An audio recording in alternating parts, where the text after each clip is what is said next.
Hey, what's up, Vox and Hops heads? I'm Matt, the vocalist of Cryptopsy. You listen to my podcast, Vox and Hops, where I sit down with fellow metal musicians to talk about their lives, music, and craft beer. I hope that you had a great weekend. It has been absolutely beautiful here in Montreal, so I have had a wonderful weekend. We did some gardening outside. It's always fun to get outside and to move. I suggest that you do the same. All month long, I am shining some light on Redefining Darkness Records. In honor of that, you can get 15% off of all vinyls, CDs, and cassettes on the Redefining Darkness Bandcamp page.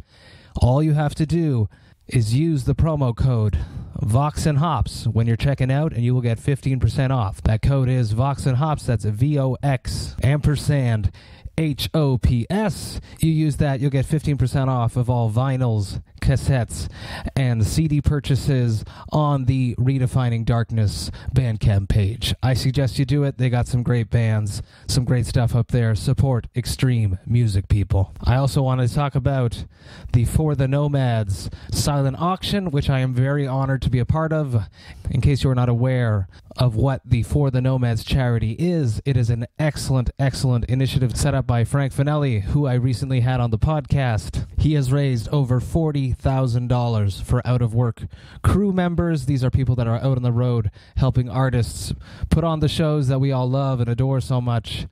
I have offered up a vocal guest spot. I will perform vocals on one track. You can go and place your bids now. If you ever imagined having me doing some guest vocals on one of your tracks, now's your chance. You can go do that at forthenomads.org. Check out the silent auction. There's a whole bunch of other crazy cool stuff that have been offered by a bunch of other artists. It's really awesome, and I love to see the scene supporting each other. It is beautiful, and I'm so proud to be a part of this. So go and check that out at forthenomads.org. Place your bets. This runs until June 1st. Don't miss it. It's freaking awesome, and I'm so proud to be a part of this initiative. On today's episode, I'm with Cory Hofing, the drummer of Crimson Shadows, and Johnny Nocash and the Celtic Outlaws. Here it is, Vox&Hops, episode number 147.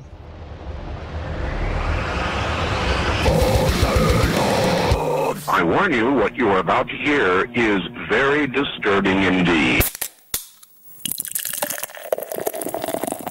Hey, what's up, everyone? Today I'm with Cory Hofing from Crimson Shadows and Johnny Nocash and the Celtic Outlaws. How are you? I have known you for a very, very long time.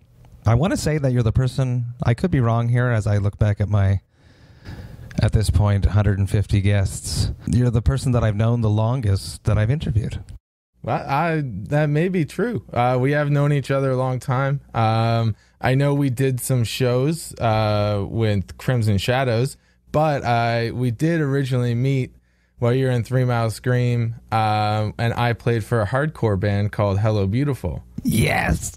So that's going back a long time. That's the same night that I met Martin Cleal, the sound man who's gone on to do sound for Black Dahlia in Europe and Beneath the Massacre, because Martin Cleal was working with Fuck the Facts. Do I have the right show? Yep, that is exactly the right show. Yep, 100%. I can't remember the bar. I think it was the only show we ever played at that bar. Then it probably closed down like every other Toronto bar. But yeah, that's exactly it. And it was a pleasure meeting all you guys that night. Everyone from 3 Mile Scream, and then went on to do some shows together with Crimson Shadows, and that was a really fun time. You guys were always pro. I remember that. We played this one show together in Toronto, and 3 Mile had been doing a little string of shows, I remember, and it was a Sunday night, I think, in Toronto, and I think that the only people that were there were you and I, like 3 Mile and Crimson, and there was no crowd. Yeah. And you guys, being troopers, you guys went up there and performed the show. 3 Mile Scream, on the other hand, did not play that night, and I honestly regret that choice to this day, that we chose to just pack it in and watch you guys play. It's difficult to like load in and do all that work and then to play to literally nobody. The bar staff, who they're not buying merch, like you're probably not getting paid that night either. So it's just like on stage rehearsal at that point. But yeah, we always tried to do that. I think there's only been one show that we've canceled in the 14 years we've been a band. And that was just due to safety precautions, I guess, while we were on the road. It just didn't seem like a safe place to play. So we'll get into it. But yeah, that's the only time we've ever canceled a show or not played, I guess. My listeners want to know. I thought you were going to say there was a long drive. It was dangerous, bad weather. What about this place was so dangerous that you can't perform? Oh, no, we went there. And we had heard some stuff from Unleash the Archers and West of Hell while we were on tour about this place. It was on a native reserve. And they said if you're playing in the tent, you're safe because your van is inside. But both bands had horror stories of people trying to break into their van if they played at the bar, which is just in the middle of the reserve in town. And so we got there and we were standing around. We were a couple hours early for load-in. And then this truck just kept circling around. And every time it had more and more people. Okay. And I was down to play the show. I was totally down to do it. And, like, I don't care about anything. Like, at the end of the day, hopefully nobody gets hurt and we can make a story out of it. But the rest of the guys, because Crimson was touring with Vesperia at that time, so there's 7 of us. I was playing drums for Vesperia as well as our bass player Morgan. And so the guys just decided, like, no, we're not going to do it. We could use the money right now, but we'll carry on to the next show because it just didn't feel safe. They talked to some locals and it was not a fun time around there. So yeah, the promoter was very disappointed, but yes, it's always important to trust your gut when you're out there on the road, everyone. If something feels wrong, it's important to trust your gut and to follow your gut because there's a reason why we have that sensation, and it's important to listen to it. Yeah, especially as an independent band touring, like you're playing some sketchy bars and, you always got to kind of feel it out to a degree.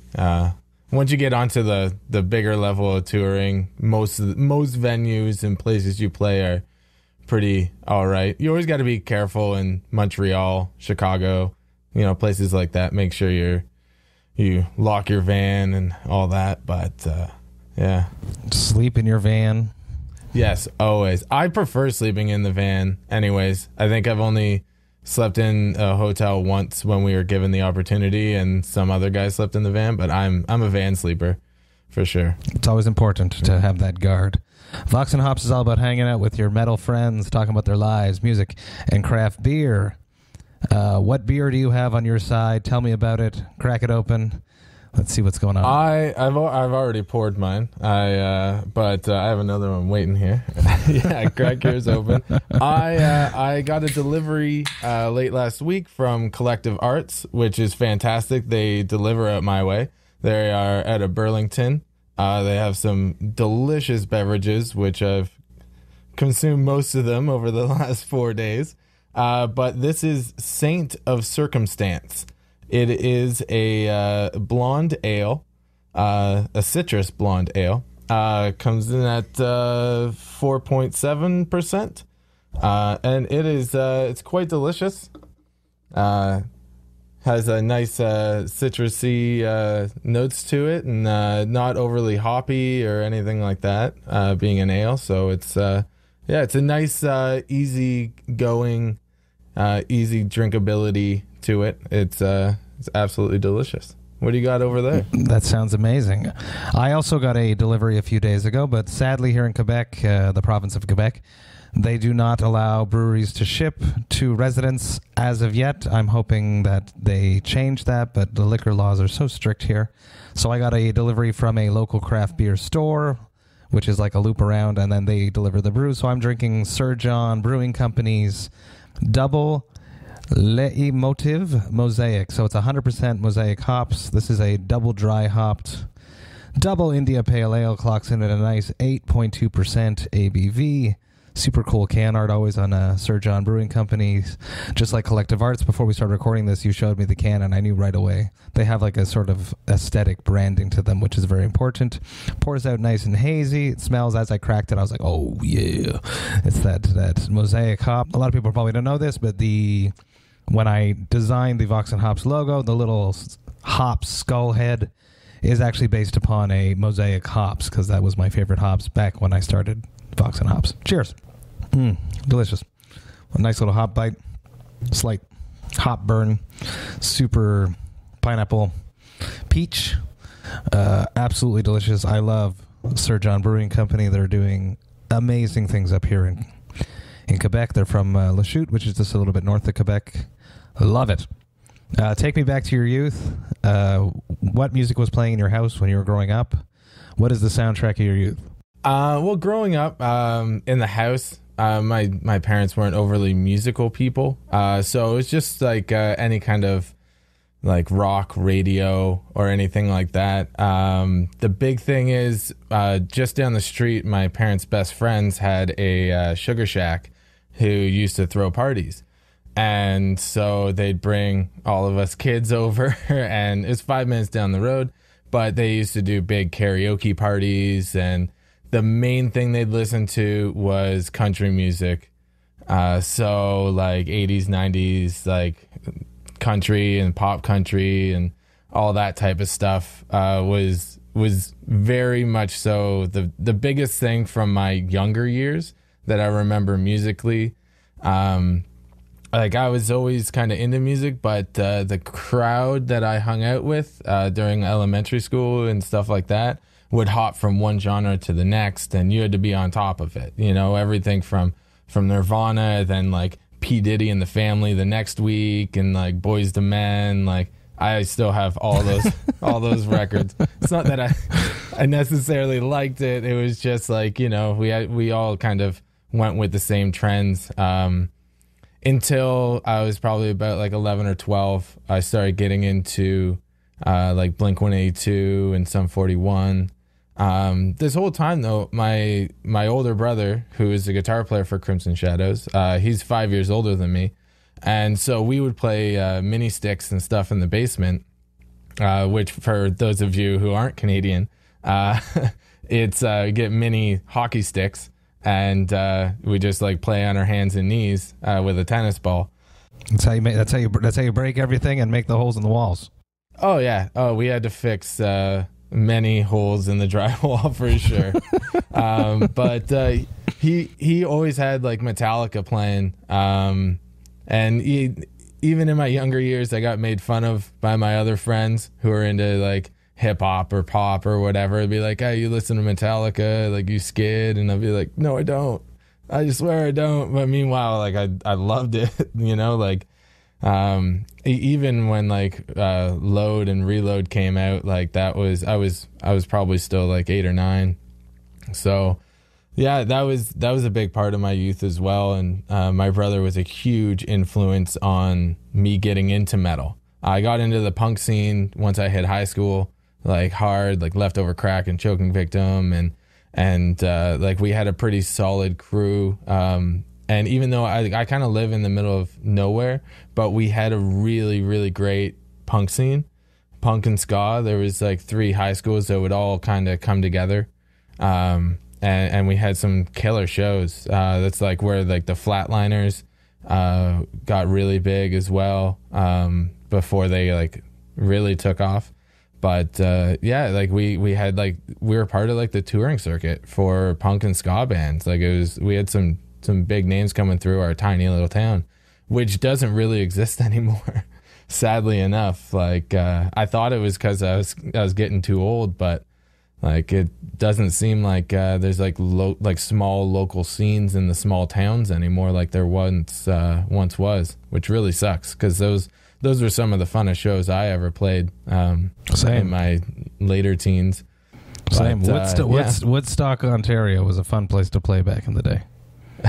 Woodstock. I remember playing a show in, I think it was Mount Albert, Ontario, in I think it was like a trailer.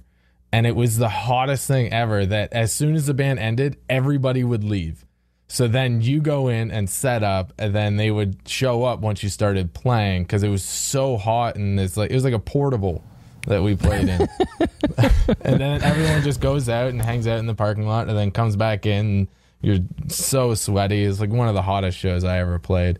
But yeah, I kind of miss those days of those like tiny local shows. And I was recently booking a smaller tour for Johnny Nocash and the Celtic Outlaws, and these small towns, like just they don't have a scene, and like I feel like that's where we would strive, is in the smaller towns. Like it's worked around here, but it just doesn't exist anymore. It's really sad to see like the youth growing up doesn't have the same unity within their music scene like the rest of us did growing up.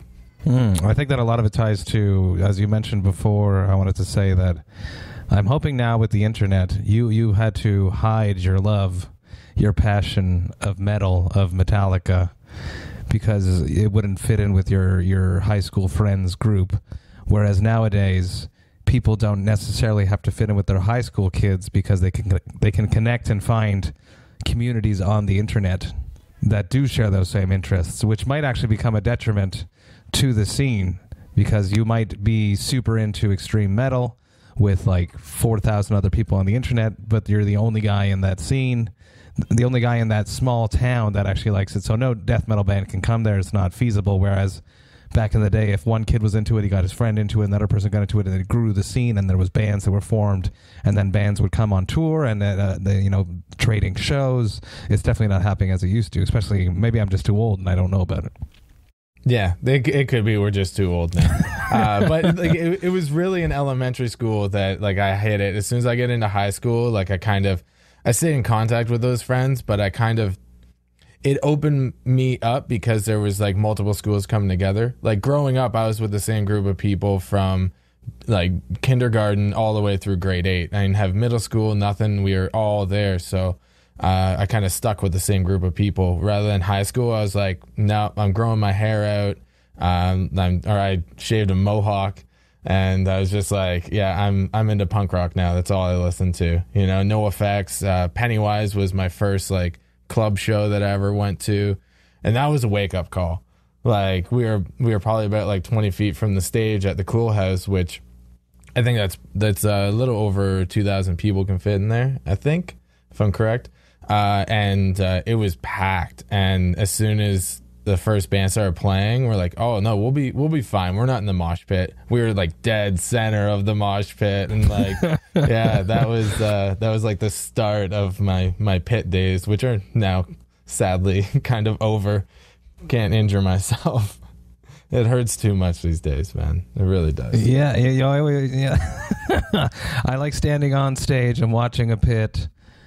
I like opening up a pit and making people start a pit, but my pit days are behind me as well. Yeah. I like being on, like, if there's an upper level that I can see the stage really well, that's where it's at. Or I go for the best sound quality, about 10 feet in front of the board. That's where I find it sounds the best, and I just want to enjoy watching a band live and hearing it and feeling it. I don't need to feel the pain of it anymore. What about starting drumming? Your brother was an influence on the metal. Was he an influence on that as well? To a degree, yeah. Well, he technically bought me my first drum kit, so yeah, absolutely. We played in a band. He wanted a partner. He was like, I need a drummer. Yeah, well, I kind of followed in his footsteps. A couple years after he started playing guitar, I started playing guitar as well. And then we weren't really like that close at that time. But then it came his band, Swords of Scorn, recorded an album with Glenn Drover, who later went to play in Megadeth. So it was just him and the drummer, and the drummer played keyboards and everything, and they had some vocalists that kind of left after all that. But they wanted to start playing live to support the record and everything like that. And he looked at me, he's like, well, you've learned most of the songs on guitar. Do you think you can play it on bass? Like, there's a bass in the basement, just pick it up, start, relearning the songs on bass, which was pretty simple. So I started playing bass for them. And then fast forward about 2 years later, and that band kind of didn't work out. We were in the middle of recording the second record, and our drummer just decided, I'm going to get married. I'm pretty much just like putting this project on hold. And me and my brother were like so into it, and he was writing all this crazy stuff that was beyond what that band wanted to do. And we were just like so into it. We're like, okay, we're going to start up Crimson Shadows now. Like, that's kind of how it started. We had gotten Jimmy, our vocalist, to do guest vocals for the previous band, Swords of Scorn. And we're like, dude, do you want to join our new project? Greg, Crimson Shadows guitar player, was playing in Swords of Scorn at the time as well. So we're like, all right. We actually did audition 3 drummers before I decided, like, I'm just going to play drums. Like when we met, I was playing for a hardcore band called Hello Beautiful. And that was just kind of fun guys that I played with. I knew from the punk scene and stuff. But then once Crimson Shadows started, I was like, I gotta get really good really fast here. Like, I'd only been playing for about a year. And then but nobody could keep up the tempos or play what we needed. Right. And I knew exactly what we needed. I just needed to get better. So that's kind of how I fell into drumming, on a like extreme metal type of way. I was always drawn to the instrument, but my parents never wanted it in the house, cause it's so loud. So with a guitar, like, you can plug in headphones to the amp and like just jam along. But with drums, like, you need to be loud, especially back then. Like, they didn't have digital kits and stuff the way they do now, right? So no, and it's a good thing. It's a good thing to be loud because you got to hit hard. Yeah. Oh, absolutely. Like, I probably have tendonitis in my wrist because I hit so hard. But oh well. No. A lot of these modern drummers that are absolutely incredible, they don't hit hard enough, and I'm wondering if it's because they grew up on these E-kits, being afraid, not having to hit as hard because they hear it the same volume. I don't know if E-kits are evolved to the point where there's a different velocity on how hard you're hitting it nowadays, but there's definitely settings that you can do for that. But anyone playing like death metal and stuff, you set the velocity maxed out. Like, you always want those hits to come in as solid as possible. But even now, because I wear in-ears and I only put my triggers through my ears, the rest of my kit's muffled. So I am hitting that snare as hard as possible just so I can hear it through my in-ears, like when I'm rehearsing and stuff. So probably did more damage to to my body, but it gets out some of the aggression, and I think it overall just sounds better. So. The more energy that you're putting into your drum, the more you're going to get out of it, is how I kind of look at it. And it's the same with on stage. The more energy you're putting out to the audience, they're hopefully going to throw it right back at you. Right? That's why we do it. That's the exact reason why we do it. Take me to how you worked through your drumming to get up to the standards that you had to be at. A lot of it was just persistence. I've always made sure that I had a spot that I could play drums. There was only about a year that I didn't have a proper rehearsal space, or at least like I always have up where I'm at now.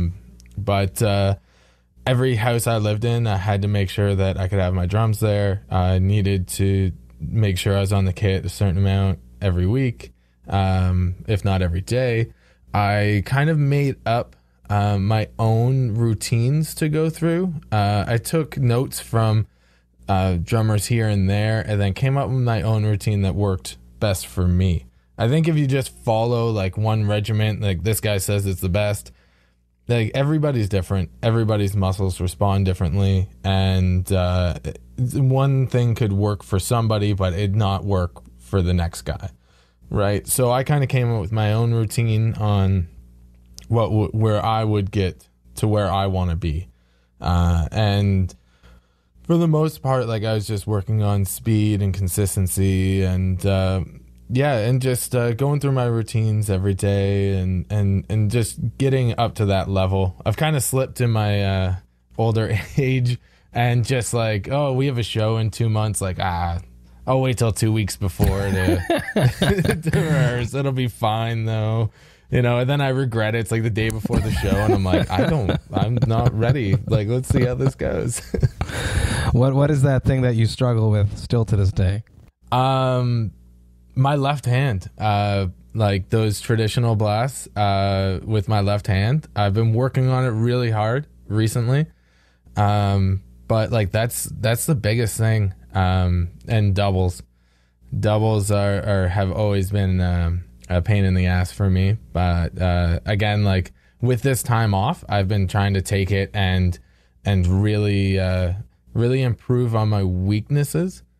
And I know that my strengths will kind of follow suit with it. Like when you're practicing your weaknesses, it also will strengthen your strengths that much more. So that's like the biggest thing I've been trying to work on. But yeah, my left hand's just always been a pain in the ass. It never does what I want it to do. It doesn't function properly. And I think a lot of people, their weaker hand, that's always the way it is. Until they actually sit down and put the work in for it. And then once you start noticing results, you're like, oh, this is actually achievable. Okay. Because at first you're like, no, this thing it's not going to do what I want. It's never going to do what I want. You get discouraged. But once you actually start putting the work into it, it's like, okay, if I keep doing this every day or whatever, then, maybe I will actually get to the point where I'm happy. If we get happy and we're satisfied with where we're at, that's when we stop. Oh, yeah. All right. I will never be happy. I know that for a fact. Happiness is not something that I will ever achieve. It's just slight satisfactions here and there, Take me to social isolation. Before we started recording this, you mentioned that your job very quickly just shut everything down. So you're at home. You're practicing. How else are you using your time? I'm drinking many delicious craft beers. Supporting the local craft beer industry, yes. I'm doing my best. Only a certain amount of craft breweries deliver up where I am. I'm about 45 to 50 minutes outside of Toronto, and a lot of like Great Lakes Brewery, which has some amazing, delicious beers. They only deliver. They're like 20 minutes south of where I am, so I'm itching to get some. But every week I kind of scour and I spend about an hour like seeing, okay, which craft beer will deliver here and which one has the best prices and which one has the best selection. Because like for the most part, I usually drink cheap, shitty beer. I'm really more of a bang for your buck type of guy. But when I go out to bars and stuff, I'm always interested in trying different IPAs or stouts and I've always wanted to do that, but never at home, because I just get Old Mill Ice and I'm all set. I love it. It's 5.5. It's delicious. It quenches my thirst. But it's been really neat drinking different beverages every night. But other than that, I'm playing drums. Crimson Shadows is gearing up to record a new record, which we did just release an EP called The Resurrection out on Napalm Records now. Check it out. But there's nothing new on there. There's 2 covers and a very old song we re-recorded. So we have 9 tracks ready to go. I'm just finishing up pre-production. It's taking up most of my time. really taking my time with this because I have it. I have a small studio here and my kit set up. You can't see it, but it's just over there.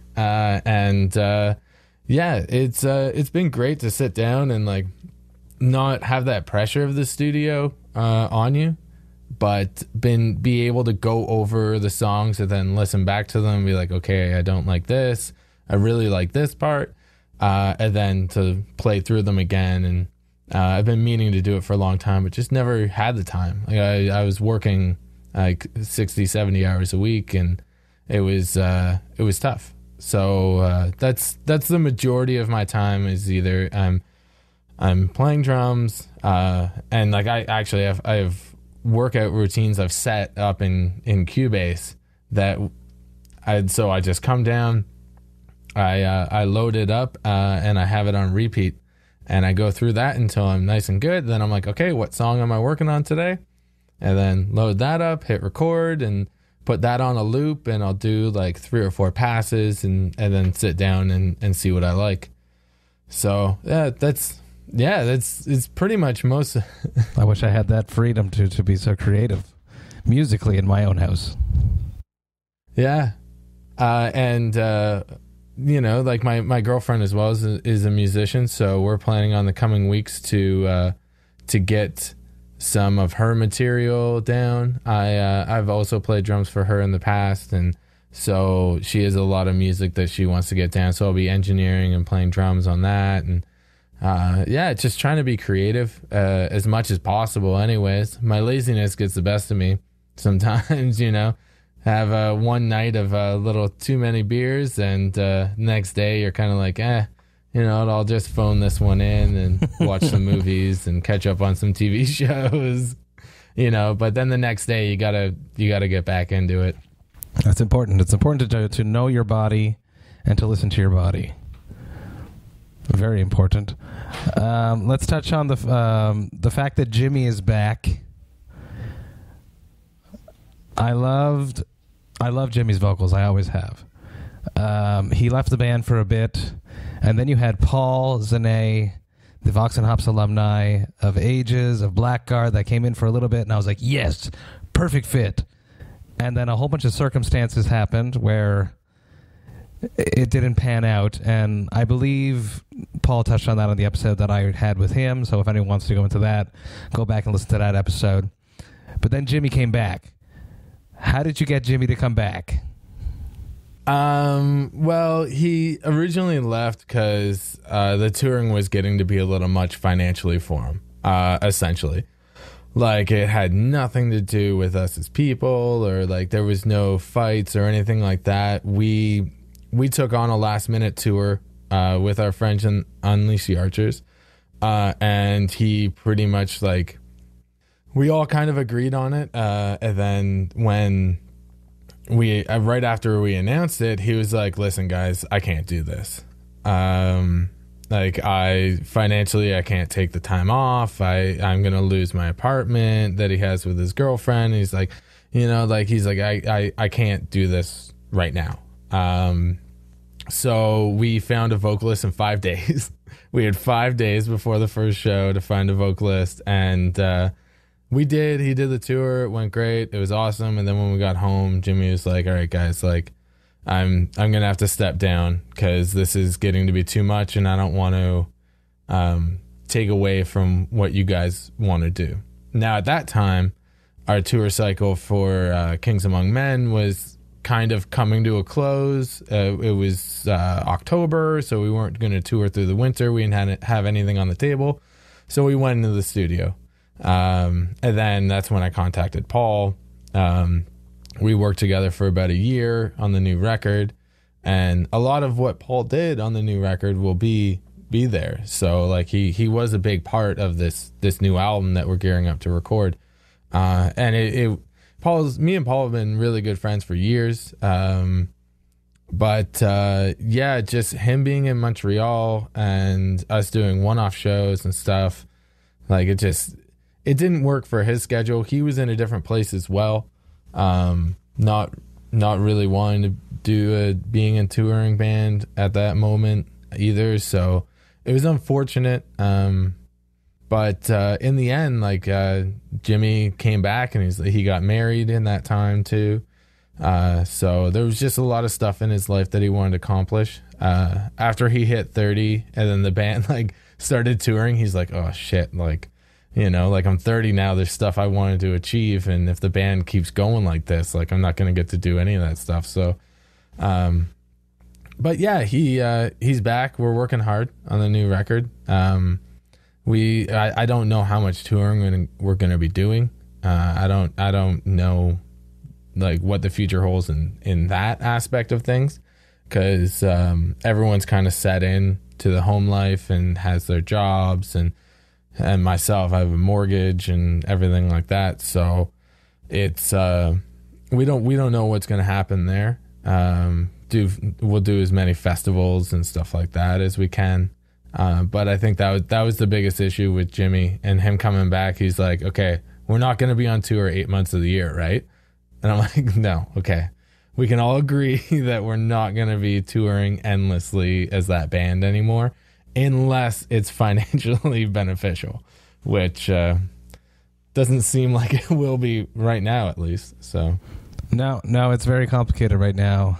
The future of touring acts with COVID-19 is going to be on hold for quite a bit. It's not about the amount of tours you do or the I've been saying this a lot on the podcast recently. It's choosing the right tours.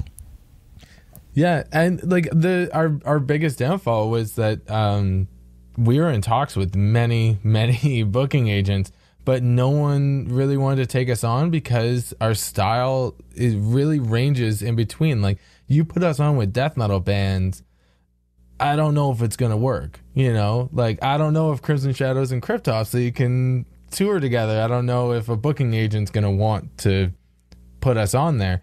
And power metal bands were just way too aggressive. So we're kind of in that shitty, vague like area that we're like too heavy for power metal, but we're not heavy enough for death metal. So like, I don't know, like put us on tour with Arch Enemy or something, maybe, you know, like heavily melodic, you know, that'd be cool. But it just, in that time, Dragon Force would be great. We've gotten to play with them before, and that was absolutely phenomenal. And that would be just, that's the hard part, is like at that point in our career, we had management, we had a label, we had the drive to do everything. But no booking agent was willing to pick us up, except for one that we very quickly declined. And you know exactly who I'm talking about. His name rhymes with Jimberg. Yes, exactly. We wanted nothing to do with that. So, and, hey, maybe we should have, but you know, at the same time, I think we're better off at this point. So yeah, that was like the biggest thing for us. Like we just didn't we were booking our own tours.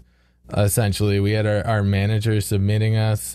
She was a huge influence on that. But like the only reason we got the tour in the States really is because of the work we put in previous to even getting signed. Like Necrogoblicon remembered us because we opened up for them in Toronto, and they saw that we applied or submitted for the tour, and they're like, hey, remember these guys? They were rad. Like, yeah, we partied together and stuff. Like, cool.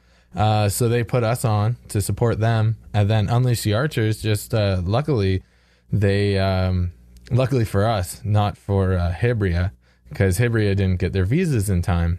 So we had about a week and a half to prepare for that tour, because our visas were still good, and we had a pool party at my place, and they're like, yeah, Hibria is not doing the tour. So I was like, dude, we'll do it 100%. We just got off the road, and we're full bore. Like, let's do this. Like, why not? We haven't really played the East Coast of the States, so yeah. But yeah, we haven't really had any booking agents. So it's been very difficult for touring for us. We do everything ourselves, and it's it put definitely a huge strain on the band overall. It's a lot of work.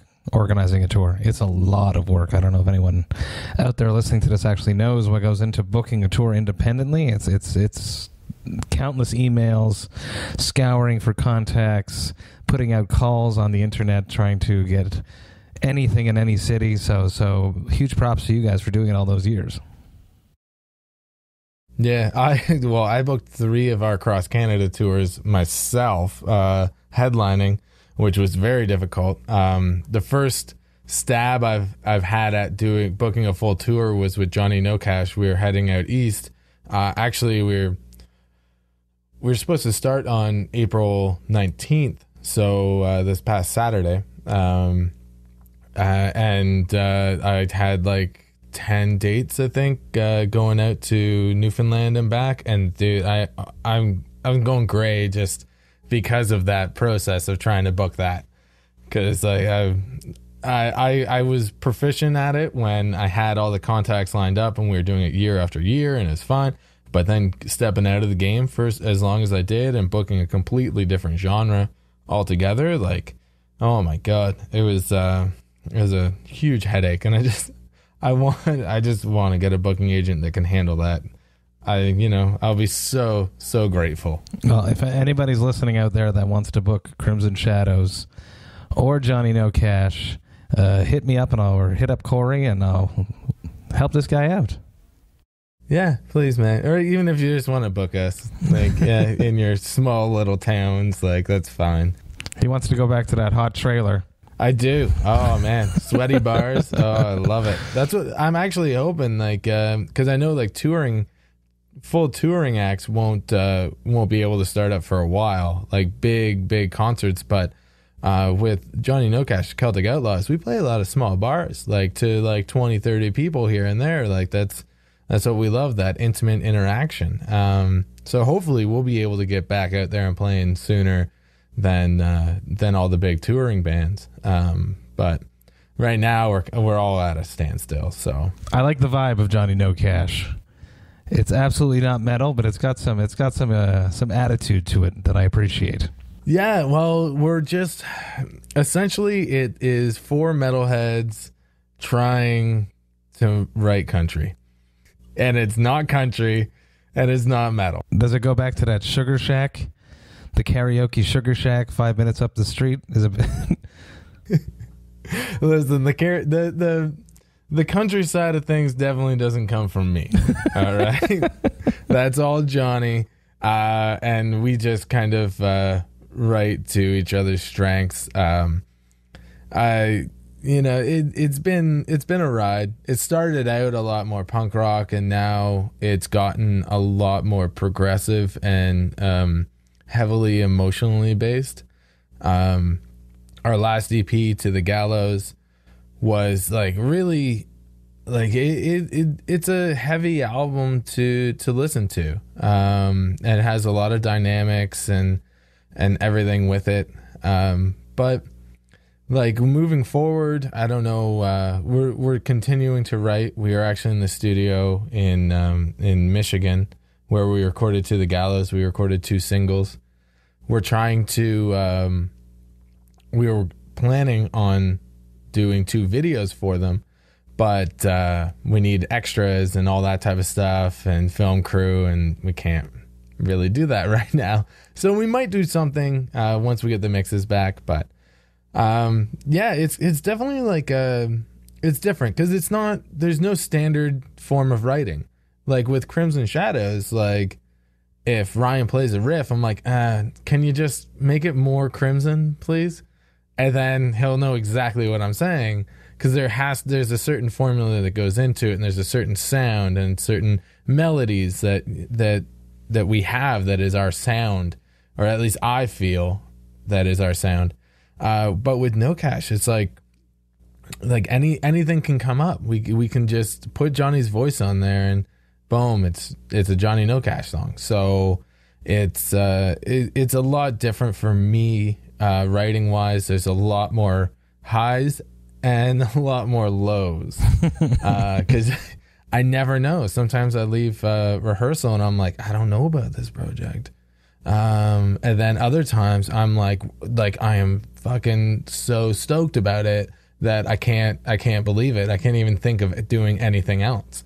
So it's it's been a ride for sure, being with them. And I talked to Johnny the other day, and we're trying to get things going while we're in with social isolation here. But yeah, man, if we have a huge metalhead fan base. I don't know where it came from or what's going on there, because we're not metal, but metalheads seem to love us. So if you're into it, then check it out. It's something different. It's not metal. It's not death metal. It's Celtic death country. So it's all about the attitude, though. That's what I like about it. That's it, man. And like we played a show. Actually, we were like smack dab. I think we were second out of 5, opening for Beyond Creation. Yeah, dude. Like I'm not. And we got the offer, and we were like, absolutely. And it's all. I think Imminent Existence played, and like it was all tech death bands, and we're just like second out of 5. So you just got like screaming death metal for 30 minutes, and then we hop on and we're doing sound check, and then as soon as he started playing that acoustic guitar, I saw everybody's head in that venue turn, like, what the fuck is going on? And then we started playing, and it was crazy seeing all these metalheads wearing black death metal shirts, long hair, usually arms crossed, or moshing and like everything, but everybody was like dancing, smiling, like just having a great time during our set. Cause like we have a great time. We don't care. We don't care who's in the audience. We're up there to have some beers and play some good tunes and just have fun. And like there were tons of mistakes happening that night, and we rolled with it. Like it was great. And like our merch sales were through the roof that night, and we were second out of 5. Like, that might be your secret spot. Maybe like I went and saw Intronaut on tour with Emma Ruth Rundle and Cult of Luna. These eclectic mixed packages. Maybe you see like Behemoth out with, I hope I'm saying this name right, Merkur. She's from Finland or from Sweden. She's like a folk singer, Finnish, I think. I could be wrong. Correct me if I'm wrong, people. And she's not black metal whatsoever. Her earlier stuff was, but now it's like pure folk music, and she's still going to tour with metal bands. And people like that breathing room during a death metal show or a metal show. So that might be your secret thing to get out on big tours. Be Johnny Nocash on extreme metal packages. Well, I hope so, man. I hope so. And shortly before that, we played with a band from, I believe, the West Coast called Days and Days, which are like an all acoustic, like folk punk band. And that show was incredible as well. And then we played with the Lazies, which are like a hard rock band, and killed it there too. And I don't say kill it like, oh, we destroyed them, but like our merch sales were better than we've seen in the past. So, we must be doing something right. The merch sales don't lie. No, they don't. That's the stamp of approval of a crowd. Cory, thank you so much for joining me with a craft beer, having a chat, hanging out. I can't wait to hang out with you again. It's always fun to be with you. Thank you so much for coming and be on Vox and Hops. Cheers, brother. Cheers, man. Hey, thank you all so much for listening right to the end. You know that I love and appreciate that. Such a great chat with Cory. I love him to death. I've known him for a very long time, as we spoke about, and I've been seeing a lot of him because he is a regular at the Vox and Hops Thirsty Thursday virtual hangs. I love these things. I have put the link for this coming Thursday's hang in the description of this podcast. It is a reoccurring meeting, so you can just keep that link and join us every Thursday. It is always a blast. Grab some craft beers. Come and chat with us. We talk about life, metal, and, of course, craft beer. I hope that you guys have a great rest of the week. I have 2 more episodes coming at you, one on Wednesday and another on Friday. But until then, remember to enjoy life, metal, and craft beer. Cheers, Vox and Hops heads.